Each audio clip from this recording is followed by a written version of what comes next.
하나님 아버지, 오늘도 하나님의 말씀을 전하고 들을 때에 들을 귀를 주시고 열린 마음을 주시고 우리가 해야 될 일들을 가르치셔서 하나님 앞에 정직하고 온전하고 하나님이 찾으시는 소금과 빛의 직분을 잘 감당하는 더 나은 의리를 가진 사람들이 되어져 가도록 우리 모두를 도와주시옵소서. 믿음으로 헌금한 손길들 위에 복을 주셔서 물질만 드린 것이 아니라 마음도 믿음도 생각도 판단도 하나님의 인도하심도 구하며 저들이 정말 귀한 마음으로 드렸사오니 받으시고 응답하시고 함께 하셔서 저들이 행하는 모든 말과 행동과 선택과 결정에 하나님이 복 주시고 함께 하시는 증거들이 나타나게 역사하여 주시옵소서. 예수님의 이름으로 기도하였습니다. 하나님의 말씀은 마태복음 5장 21절에서 26절까지 말씀을 함께 같이 합독하겠습니다. 마태복음 5장 21절에서 26절까지 함께 합독합니다. 시작. 옛 사람에게 말한 바 살인하지 말라. 누구든지 살인하면 심판을 받게 되리라 하였다는 것을 너희가 들었으나 나는 너희에게 이르노니 형제에게 노하는 자마다 심판을 받게 되고 형제를 대하여 라가라 하는 자는 공회에 잡혀가게 되고 미련한 놈이라 하는 자는 지옥불에 들어가게 되리라. 그러므로 예물을 제단에 드리려다가 거기서 내 형제에게 원망 들을 만한 일이 있는 것이 생각나거든 예물을 제단 앞에 두고 먼저 가서 형제와 화목하고 그 후에 와서 예물을 드리라. 너를 고발하는 자와 함께 길에 있을 때에 급히 사화하라. 그 고발하는 자가 너를 재판관에게 내어주고 재판관이 옥리에게 내어주어 옥에 가둘까 염려하라. 진실로 내게 이르노니 내가 한 푼이라도 남김이 없이 다 갚기 전에는 결코 거기서 나오지 못하리라. 아멘. 우리 하나님은 화평함을 명령하신 분이십니다. 우리가 잘 아는 말씀 그대로 하나님을 뵙기 위해서 하나님 앞에 나아가기 위해서 두 가지 조건이 필요하다라고 우리가 알고 있죠. 모든 사람으로 더불어 화평함과 거룩함을 쫓으라 하는 것입니다. 오늘 우리가 읽은 마지막 26절에도 있는 것처럼 죄에 대한 것은 한 푼이라도 다 갚기 전까지는 해결되지 않는 겁니다. 그래서 우리가 지금 당장은 완벽하게 거룩하지 못하지만 하나님의 편에 서고 또 서고 하나님 편에 하지 못한 것들을 회개하고 또 해결받고 하는 것을 마지막 순간까지 죄에 대해서 굉장히 깊은 관심을 가지고 해결받아야 되는 사람이 우리들이지요. 그것과 동일하게 화평하게 하는 것도 동일한 가치와 무게가 존재하는 겁니다. 그러니까 죄의 용서함 받기 위하여 예수께서 목숨을 내어 놓으신 것처럼 화평케 되는 일을 위해서도 예수는 목숨을 내어 놓으신 것이거든요. 그래서 우리가 하나님 앞에 거룩한 삶에는 굉장한 가치를 부여하면서 화평케 되고 화목하게 되는 것은 그보다 좀 떨어지는 것이라고 만약에 착각을 한다면 하나님 앞에 우리는 좀 잘못된 기준을 가지고 있는 사람이 되는 겁니다. 성경에 분명히 예수께서 우리를 위하여 오실 때에 화목하게 하기 위하여 오셨다라고 분명히 목적을 두셨어요. 우리를 죄에서 구원해서 하늘에 데려가시는 것도 예수가 오신 목적이지만 화목하게 하시는 것도 예수의 목적입니다. 특별히 예수가 우리의 죄와 허물을 위해서는 십자가에 달려 죽으셨지만 부활하셔서 제자들에게 처음 하셨던 말씀은 죄의 용서함을 받아라가 아니었어요. 살아계셨을 때는 회개하라 이렇게 얘기하셨지만 부활하신 다음에는 너희에게 평강이 있어라. 이게 다른 말로 화평이라고 하는 말이거든요. 그래서 우리가 죄에서 용서받는 일과 화평케 되어지는 일을 같은 분량으로 놓고 신앙생활을 좀 잘 할 수 있게 되기를 예수님의 이름으로 축원합니다. 이게 어그러지면 균형이 깨지는 거예요. 우리는 화평케 되는 복에 대해서 이미 배운 적이 있습니다. 자, 마태복음 5장 9절을 좀 볼까요? 마태복음 5장 9절 함께 읽습니다. 시작. 화평하게 하는 자는 복이 있나니 그들이 하나님의 아들이라 일컬음을 받을 것이라 그랬습니다. 화평하게 하는 거, 어떤 게 화평하게 하는 거라고 배웠죠? 마음과 생각에 뭐를 정하는 거요? 우선순위를 정하는 거. 우리가 생각이 많습니다. 원하는 것도 많고요. 해야 될 일도 많습니다. 그런 게 딱 하나뿐이면 고민할 일이 없어요. 그런데 우리는 육체와 함께 영혼이 존재하듯이 내 삶과 함께 가족 안의 구성원으로서의 삶도 존재하듯이 제가 목사이기도 하지만 아버지와 남편으로서의 역할도 존재하듯이 우리는 이렇게 항상 중첩적인 일들을 하고 있거든요. 우리가 딱 죽고 이 세상과 끝난 상태라면 상관이 없는데 이 세상에 사는 동안만큼은 그런 여러 가지 생각이나 위치나 여러 가지 일들이 막 뒤섞여 있다 이 말이죠. 마치 갈등처럼 칡뿌리와 등나무 줄기가 막 얽혀 있는 것처럼 얽혀 있다 이 말이죠.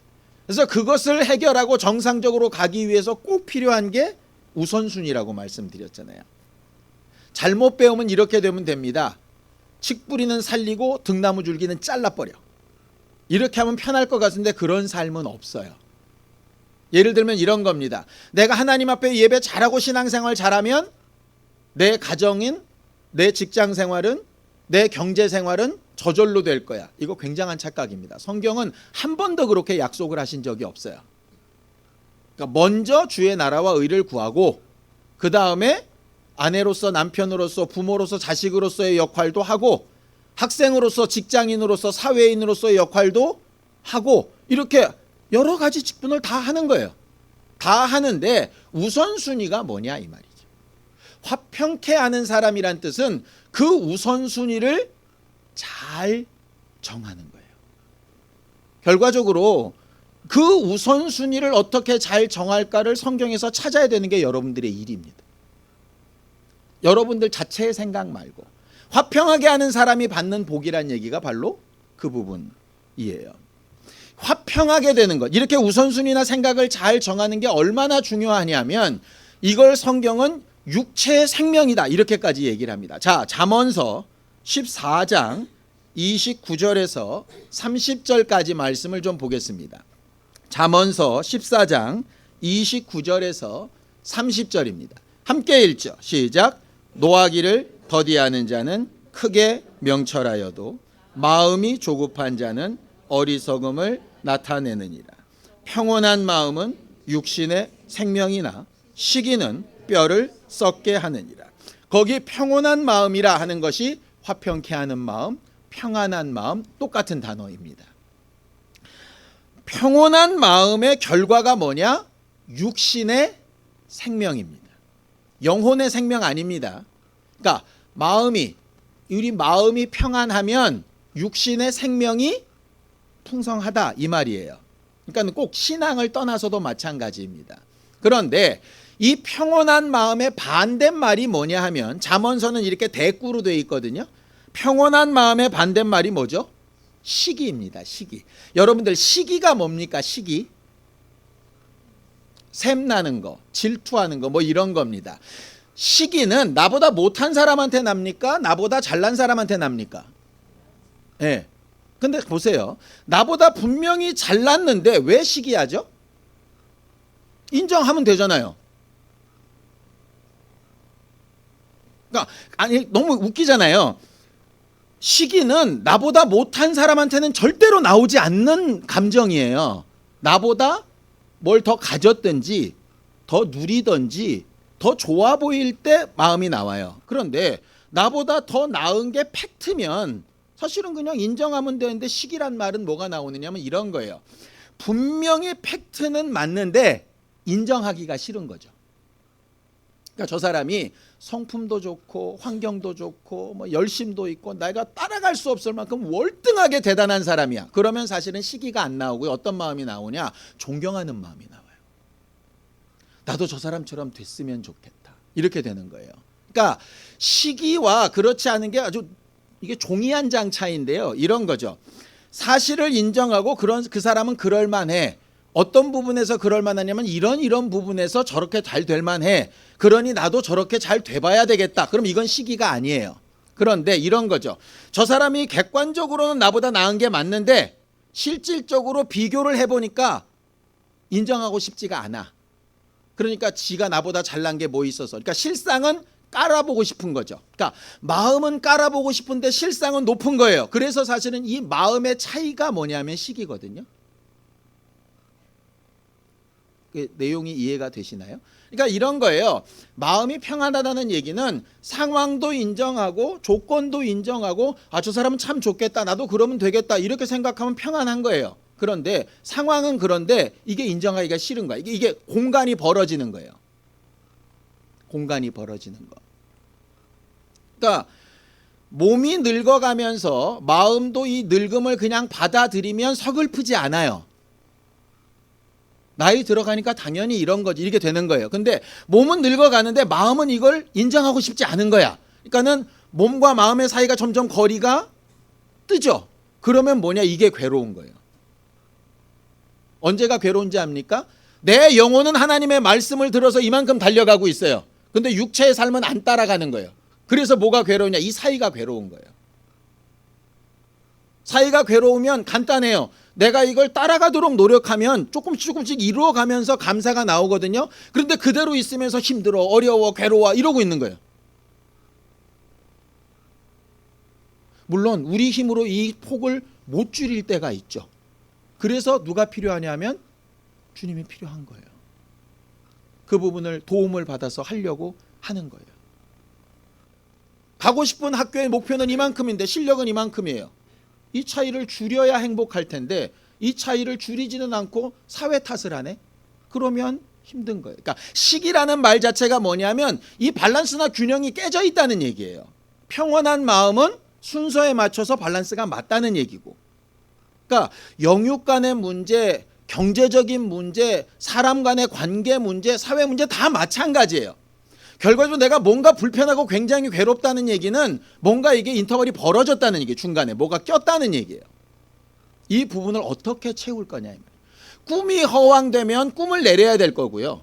노력이 없으면 노력을 덧붙여야 될 거고요. 이것도 안 된다면 제3의 도움이 필요할 거예요. 근데 이런 생각조차를 안 해. 이걸 해결해 보려는 노력을 안 한다고. 막연하게 시간이 가면 되겠지 하던가 아니면 막 남을 비판하던가 잘된 것은 다 불법이라고 얘기를 해버리든가 아니면 심지어는 나를 낳아준 부모를 원망하던가 뭐 이렇게 되는 거죠. 아주 쉬운 방법들이에요.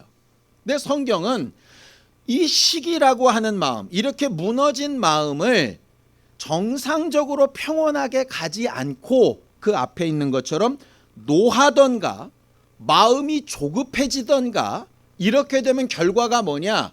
아까 평온한 마음은 육체의 생명이라 그랬는데 이렇게 깨진 마음이 해결이 안 된 시기의 결과는 뭐냐면 뼈가 무너진다 이렇게 돼 있어요. 그렇게 돼 있죠? 뼈를 썩게 하느니라. 이 뼈가 썩는다는 얘기가 뭐냐면 겉모습은 그럴듯한데 안에 뼈대가 약해가지고 옛날에 성수대교나 삼풍백화점 무너진 거 아시죠? 겉껍데기는 멀쩡한데 안에 철근 몇 개 빼니까 충격에 확 무너지잖아요. 그러니까 이런 거죠. 겉으로 봐서는 되게 믿음이 좋은 것 같았는데 이게 마음에 인터벌이 있어가지고 이게 해결이 안 된 상태로 계속 지나다 보면 겉껍데기는 되게 훌륭한 사역자인 것 같은데 어느 한순간에 확 무너져 버리는 거예요. 그러니까 무너진 게 나쁘다는 얘기가 무너졌으면 그때부터 다시 이 차이를 메꿔야 되는데 신앙생활을 그렇게 하려고 들질 않는 거죠. 막연하게 좋았던 때를 막 추억하거나 아니면 뭔가를 막 급하게 바꿔보려고 하는 거죠. 차분차분히 메꿔 나가야 하는데 화평하게 한다는 말이 바로 그런 부분입니다. 그러니까 원하는 바와 실제 사이의 공간을 줄이는 얘기를 하는 거예요. 자, 이 차이를 제대로 보여주고 있는 사건이 가인과 아벨 사건입니다. 자, 창세기 4장 4절에서 5절을 한번 읽어볼게요. 창세기 4장 4절에서 5절 시작. 아벨은 자기도 양의 첫 새끼와 그 기름으로 드렸더니 여호와께서 아벨과 그의 제물은 받으셨으나 가인과 그의 제물은 받지 아니하신지라. 가인이 몹시 분하여 안색이 변했다, 이렇게 되어져 있죠. 우리가 잘 아는 첫 번째 예배 사건입니다. 가인은 농사지은 곡식으로 예배를 드렸어요. 아벨은 자기가 기르던 양과 그 새끼의 기름으로 드렸습니다.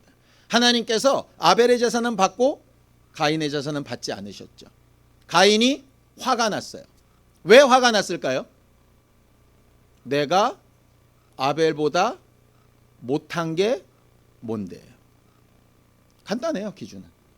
그런데 히브리서 11장에는 정확하게 얘기하죠. 아벨은 가인보다 더 나은 제사를 드렸다. 어떻게? 믿음으로, 이렇게 되어져 있어요. 그러니까 가인은 내가 이 제물을 드리기 위해서 1년 동안 수고하고 농사짓고 탈곡하고 최선을 다해서 이렇게 한 거에 대한 거에 관심이 있어요. 하나님의 관심과는 거리가 멀죠. 자기가 열심히 한 거에 대한 관심이 있어요. 아벨은 하나님 앞에 그 믿음을 인정받았고요. 꼭 짐승이라서가 아니에요. 제물의 종류가 아니에요. 그러니까 아벨은 그 자체만으로 그냥 만족했어요. 근데 가인은 이게 화가 나는 거죠. 그럼 이렇게 보면 돼요.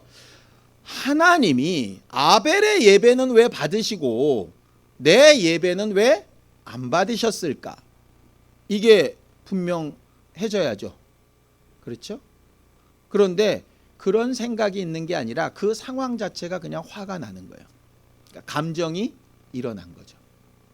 그래서 심히 분하여 뭐가 바뀌었냐면 안색이 변했어요.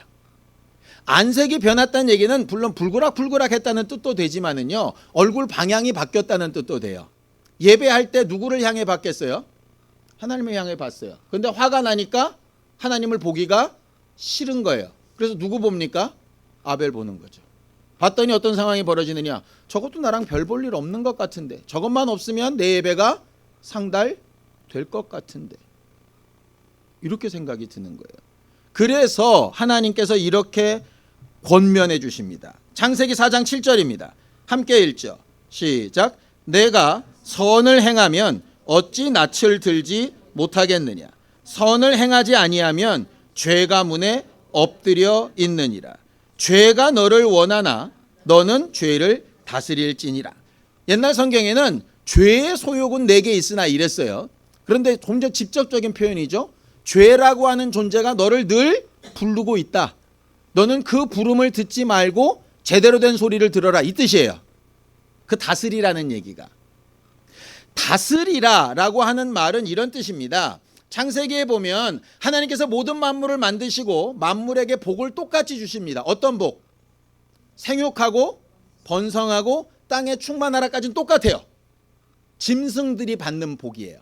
근데 거기에 사람에게는 한 가지 복을 더하시죠. 어떤 복? 다스리는 복. 근데 다스리는 복을 유지하는 방법이 뭐냐면 다스림을 받는 거예요. 아이러니컬하죠? 다스리라고 명령을 해 놓으시고 남들은 다 다스리는데 대신 너는 누구의 다스림을 받아라? 하나님의 다스림을 받으란 얘기예요. 그러니까 내가 다스림을 받으면 남을 다스릴 수 있는 능력이 생기는 거예요. 이게 하나님의 법칙이죠. 짐승은 그냥 사는 거예요. 그러니까 짐승과 사람의 차이, 육체의 존재와 영적 존재의 차이는 딱 하나로 나눠져요. 다스림을 받냐 받지 않냐예요. 지 원하는 대로 살고 다스림을 안 받으면 사람 모양을 하고 있어도 짐승이에요. 그래서 사람이 술 먹으면 개라고 얘기를 하는 거예요. 다스림을 못 받죠. 여러분들 술 먹으면 운전하면 됩니까? 안 됩니까? 안 되죠. 그런데 왜 술 먹고 운전합니까? 다스림을 못 받는 거예요. 그 짐승이라 그래요. 짐승이라 그래요. 영적 사람, 복 있는 사람은 말을 듣고 생각이라는 걸 해서 옳은 걸 선택할 줄 알아요. 근데 짐승은 그렇지 않아요. 짐승 길들이는 방법은 간단합니다. 먹이면 돼요. 먹이면 누구라도 꼬리 흔들고 쫓아가요. 짐승이에요. 다스림을 받느냐 않느냐의 차이예요. 영적 생활은 그래서 다스림을 받냐 안 받냐의 차이예요.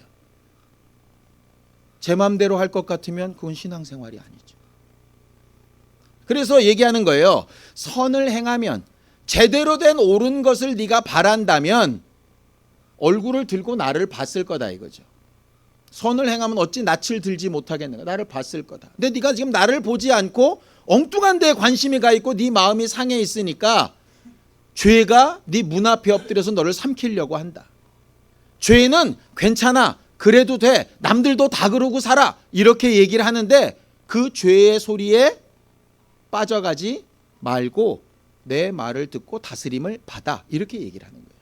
그러니까 이게 감정이 내 이성을 초월해서 튀어나와 버리면 그러면은 죽는 거예요. 그게 살인이에요.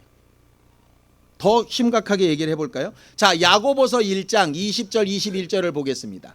우리는 흔히 살다 보면 감정이 격해서 화를 낼 때도 있고 속상하니까 욕을 할 때도 있고 누구를 비난할 때도 있고 말할 때 되게 많습니다. 근데 문제는 뭐냐? 그렇게 되면 함께 읽습니다. 시작. 사람이 성내는 것이 하나님의 의를 이루지 못함이라. 그러므로 모든 더러운 것과 넘치는 악을 내버리고 너희 영혼을 능히 구원할 바 마음에 심어진 말씀을 온유함으로 받으라. 이게 무슨 얘기냐면 이런 겁니다. 사람이 성낼 수 있어요. 화내지 않으면 사람인가? 화납니다. 뭐 목사도 나고요. 다 나요. 나이가 안 만들어도 성질 납니다. 지 마음에 안 들면 화나요. 그러니까 화를 낼 수는 있는데 화를 내면 결과가 뭐냐? 하나님의 의를 이루지 못하는 거예요. 하나님의 의가 뭐죠? 하나님의 뜻이 이루어지고 하나님의 기준에 맞는 건데 아들을 보고 믿는 자마다 영생 얻는 거예요. 그죠? 지금은 그 아들이 하늘에 계시니까 이 땅에서 볼 수 있는 하나님의 아들은 누구밖에 없냐? 여러분들밖에 없어요. 그러니까 여러분들 능히 화낼 수 있고요. 여러분들 능히 정욕대로 살 수 있고요. 여러분들 능히 자유롭게 선택하면서 여러분들 임의대로 살 수 있어요. 왜? 은혜는 받았고 여러분들이 아직 제대로 검증되지 않고 제대로 훈련되지 못한 부분은 툭툭 튀어나오겠죠. 당연히. 그럴 수 있는데 문제는 뭐냐? 그 모습을 보고 뭐가 막히느냐? 하나님을 믿는 일이 막히는 거예요. 내 생각에는 성질 한번 내는 게 뭐 대수냐 그러는데 나는 별 대수가 아닌데 보는 사람한테는 대수라고. 이게 목사도 사람이니까 성질을 확 냈어요. 그런데 받는 사람 입장에서는 목사가 예수 본받아 살라 그러면서 저렇게 성질 부리고 상종 못하겠다고 이러면 신앙생활에 엄격한 마이너스가 될 수밖에 없는 거예요. 그러니까 내가 그렇게 행동한 것에 대해서는 뭐 그럴 수 있어요. 그런데 문제는 뭐냐? 그렇게 해서 예수를 못 믿게 한 부분, 상처를 준 부분, 그 부분을 오늘 성경은 뭐라고 부르느냐? 살인이라고 부르는 거예요.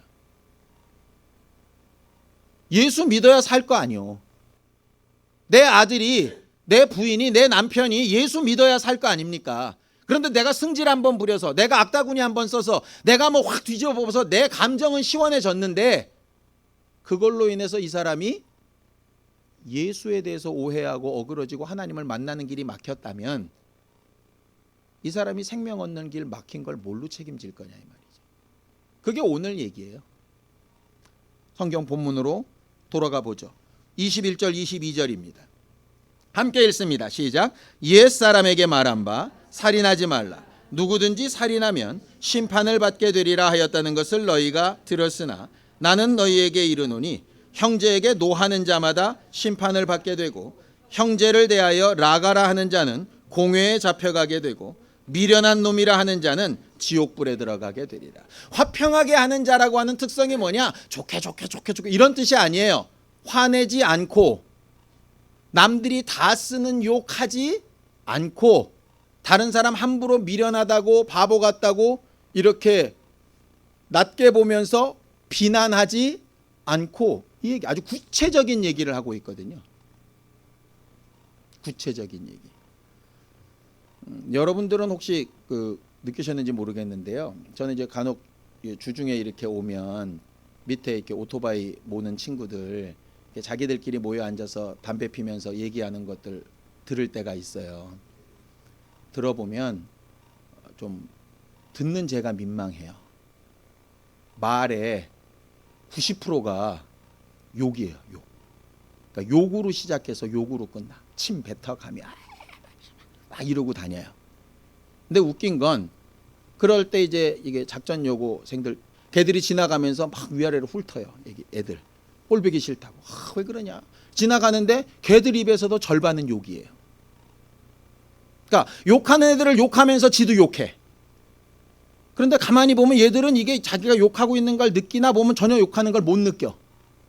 그냥 얘기하는 거예요. 그냥 얘기. 근데 옆에서 보는 사람 입장에서는 되게 좀 뭐라고 이런 말이 또 애매하지만 좀 애들이 저질로 보이죠. 별로 대화하고 싶지 않은 사람으로 보이는 거예요. 그러니까 못 느끼는 거예요. 자기가. 여기서 말하는 게 그거예요. 라가라고 하는 것은 일반적으로 유대인들이 쓰는 그냥 욕이에요. 우리로 치면 뭐 새끼 뭐 이 정도겠죠. 근데 그런 거를 별로 문제시 여기지 않고 하는 거예요. 남들도 다 그렇게 살아 뭐 이래가면서. 그런데 하나님의 법에는 아니라는 거죠. 그러니까 본인을 위해서도 아니지만 그걸 보는 사람 때문에라도 아닌 거예요. 그게 살인이라는 거예요. 이게 무서운 거예요.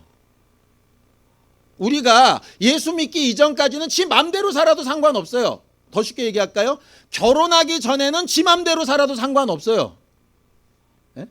성인이 돼서 부모에게 독립해가지고 지가 벌어서 지가 쓰면서 지가 부양할 가족이 없는 상태에서 지 맘대로 사는데 누가 뭐라 그러겠어요. 그런데 적어도 책임질 가족이 생기면 그렇게 살면 안 되죠. 그죠? 그것처럼 이미 내가 예수를 믿고 구원받고 교회가 됐다고 할 때는 이미 내 마음대로 못 산다는 걸 전제로 하고 시작을 한 거예요. 근데 이렇게 안 배우고 신앙생활을 하다 보니까 짐승처럼 살면서 신앙인이라고 착각을 하는 거죠. 바리새인들처럼 자기들만 옳다라고 이렇게 얘기를 하는 거예요. 누구나 할 수 있는 그 일을 안 하는 게 신앙생활이에요. 그러니 쉽지 않죠.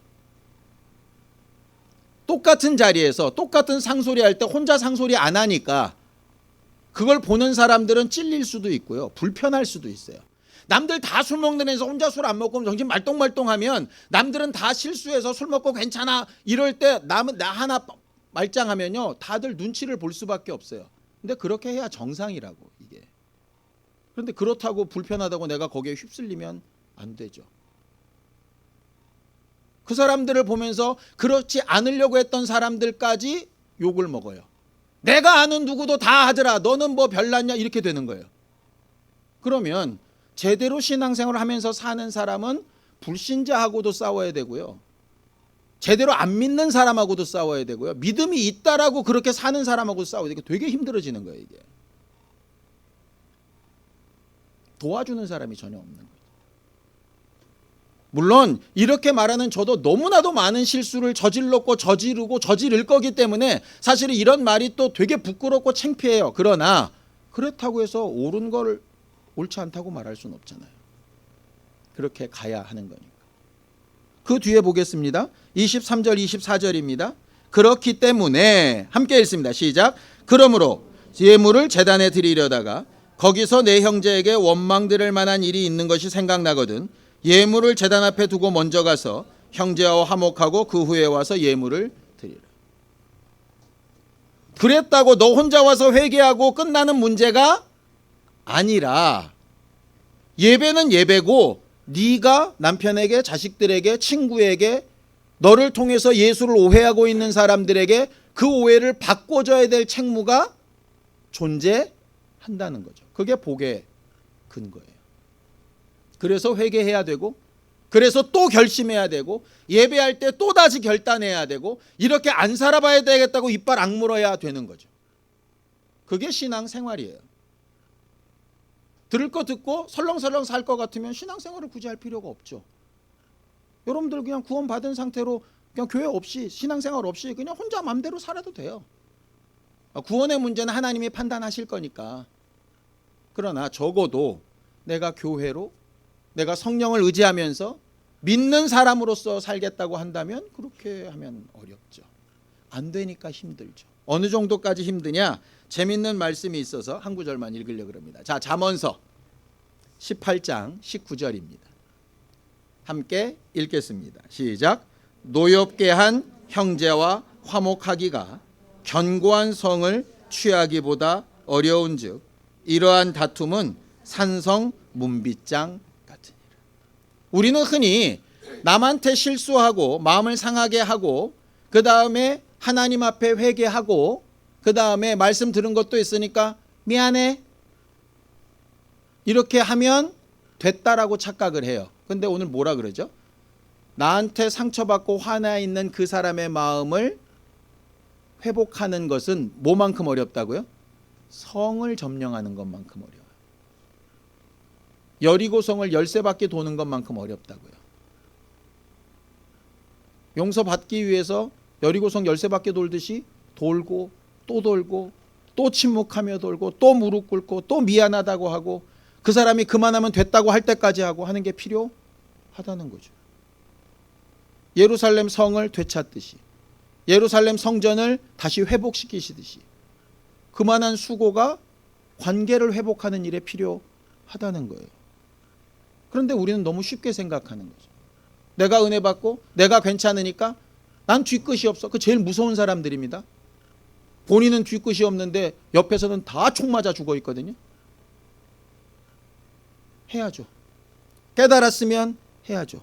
예배하고 깨달았으면 미안하다고 해야죠. 엄마에게도 미안하다고 하고 아버지한테도 미안하다고 하고 남편한테도 미안하다고 하고 자식한테도 미안하다고 하고 회복해야죠.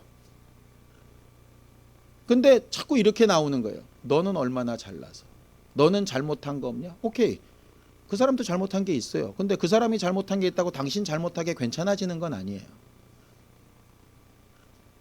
바리새인들에게 하신 말씀이기도 하고 지금 교회에게도 하시는 말씀입니다. 은혜를 받았기 때문에 이미 생명을 얻었기 때문에 복을 얻기 위해서는 어떻게 해야 될까? 다스림을 받으라는 거죠. 널 보고 믿는 사람들을 생각하라는 거예요. 며칠 전에요. 박상현 형제 집에 놀러를 갔습니다. 박상현 형제가 하는 말이 있어서 그냥 전합니다. 박상현 형제가 평상시에 A, B, C에서 B를 빼고 얘기를 자주 한다는 걸 본인이 못 느꼈대요. 너무 제가 설명이 어렵습니까? A, C라는 말을 잘 쓰는지 몰랐다고요. 그런데 언제 알았냐? 모지가 어느 날 A, C 하는 거예요. 그러니까 얘 누구한테 배웠나 봤더니 누구한테 배웠겠어요? 결국 아빠, 엄마 아니면 목사겠죠. 그랬을 것 같아요. 그러니까 모른다니까요. 우리는 우리가 지금 무슨 잘못을 하고 살고 있는지 잘 몰라요. 남의 잘못은 굉장히 민감한데 내 잘못은 잘 몰라요. 근데 문제는 뭐냐면 그 내 잘못이 멀리 갈 것도 없어요. 내 가장 사랑하는 사람들한테 영향을 미친다니까요. 지금 여러분들은 잘한다고 하고 있는 게 영향을 미친다니까. 그걸 어떻게 책임질 거냐. 그래서 그 다음에 25절 26절에 이렇게 되어 있습니다. 우리에게 그래도 소망이 있는 게 아직 길 가운데 있다는 거예요. 아직 심판 끝이 나지 않은 거예요. 아직 회개하고 사화하고 화평케 하고 우선순위를 정해서 움직일 수 있는 기회가 아직 남아 있다는 거예요. 그게 은혜인 거예요. 그러니까 아직 길이 남아 있을 때 빨리 그것부터 먼저 하라는 거예요. 뭐 더 나은 상금 무슨 뭐 역사 무슨 뭐 이딴 거 먼저 구하지 말고 회복부터 먼저 하라는 거예요. 아니 온 동네를 다니면서 천하에서 전도해가지고 교회를 세우면 뭐 할 거예요? 내 자식이 구원 못 받고 죽는데. 안 그렇습니까? 나 때문에 그것도 나 때문에 구원을 못 받는데 그것만큼 중요한 문제가 어디 있어요? 아니 온 동네 사람한테는 정말 훌륭한 사람이란 칭찬을 듣는데 내 아내는 나 때문에 속이 터져 죽는데 그거 제일 바보 같은 짓이잖아요. 왜 그렇게 신앙생활을 해요? 하나님이 그렇게 하라고 가르치신 적도 없는데. 한 푼이라도 다 갚기 전에는 결단코 나오지 못한다. 이게 하나님의 법이에요. 결론으로 가죠. 그러면 어떻게 할까? 열심히 해보려고 해도 안 되는 부분은 어떻게 할까? 그래서 기도해야죠. 기도 안 하는 이유는 필요성을 못 느끼기 때문이에요. 내가 할 수 없다고 느낄 때 도움을 요청하고 기도하는 건 너무나도 자연스러운 현상이에요. 근데 기도가 안 된다? 여러분들 정말 돈이 없고요. 정말 여러분들이 뭐 어떤 기회를 사야 되는데 기회가 없고 그럴 때 안 된다? 이렇게 안 끝나요. 뭔가를 하죠. 뭔가를 한다니까요. 신앙생활은 우리의 삶과 전혀 다르지 않아요. 내가 정말 그게 필요하다고 느끼면 뭔가를 해요. 자기가 너무 힘들고 어려워서 스스로 힘으로 못할 수 있어요. 그때 도움을 요청해야죠. 성경은 그 얘기를 하고 있는 거예요. 너희가 죄의 문제를 도저히 해결할 수 없을 때 내가 아들을 보내서 해결했지 않냐. 너희들이 도무지 할 수 없으면 내가 너희를 도울 수 있는 어떤 방법이라도 내가 강구한다. 그런데 너희가 그 방법을 찾나? 라고 물으시는 거예요. 본이 되는 삶을 살자고 9월달을 보내고 있습니다. 전도는요, 전도지를 나누고 정말 성경 구절을 가르쳐서 말하고 하는 것도 굉장히 훌륭한 전도 맞습니다. 그런데 가장 중요한 건요, 내 삶을 보여주는 것 그 이상의 전도는 없어요. 내가 변화된 모습을 보여주는 것 그 이상의 전도는 없어요. 부모가 100번 얘기하는 건 잔소리인데요, 한 번 그 앞에서 제대로 변화된 모습을 보여주는 건 절대로 잔소리가 아니에요. 근데 그게 될 수 있을까의 문제인 거죠. 그 부분을 위해서 기도해야 되는 거예요. 그래서 자꾸 누구 변화시켜 주세요, 누구 바꿔주세요, 저 사람 마음을 주장해 주세요. 당연히 기도해야 되는 거지만 그걸 위해서 꼭 필요한 건 내가 변화될 수 있도록 기도하는 게 가장 중요해요. 나를 통해서 분명히 보고 듣고 깨닫고 변화받게 해주세요가 가장 맞는 말이에요. 일단 예수께서 경고하신 것처럼 우리의 말부터 좀 바꿔봅시다. 행동도 내가 그렇게 할 수 있는데 이걸 보고 과연 예수 믿게 할 수 있을까 생각하고 좀 행동해 봅시다. 표현도 감정도 마찬가지죠. 조급하거나 감정이 앞서면 절대로 화평케 될 수가 없어요. 조금 더 생각해보고 한숨 더 쉬어보고 생각을 정리해봐서 이게 정말 어떤 게 가장 유익하지? 라고 하는 걸 성령께 묻고 응답을 얻고 인도받는 우리 모두가 되기를 예수님의 이름으로 축원합니다. 함께 같이 기도하겠습니다. 하나님 아버지, 우리는 주 예수께서 그리하셨던 것처럼 보이지 아니하는 하나님을 우리를 통하여 보여주며 우리를 통해 예수 믿고 영생을 얻으며 하나님의 사람이 되어지고 생명과 복을 얻게 하는 일에 사용되어지는 교회가 되기 원합니다. 가장 가까이 우리의 가족과 자손들부터 멀리는 알지 못하는 이들에 이르기까지 내 언행심사가 주 예수를 닮아 복음을 전하기에 부족함이 없는 모습이 되어져 가게 도우시고 연약하면 연약한 대로 강하면 강한 대로 하나님께서 가르치시고 보증하시고 후원하시는 증거들이 나타나 다른 이들에게 소망이 되고 위로가 되고 믿음을 얻게 하는 일에 사용되어지는 우리 모두가 되게 도와주시옵소서. 하나님, 감정을 잘 다스릴 수 있는 힘을 주시고 죄가 우리를 부르고 소원하나 잘 다스릴 수 있도록 다스림을 받게 하여 주시옵소서. 예수님의 이름으로 기도하였습니다. 이제는 우리 주 예수 그리스도의 은혜와 하나님 아버지의 극진하신 사랑과 성령님의 감동하시고 함께 하시는 분명한 증거가 감정을 잘 다스려 화목하게 하고 화평케 하기를 결심한 우리 모두 위에 이제부터 영원까지 함께 있을지어다. 아멘.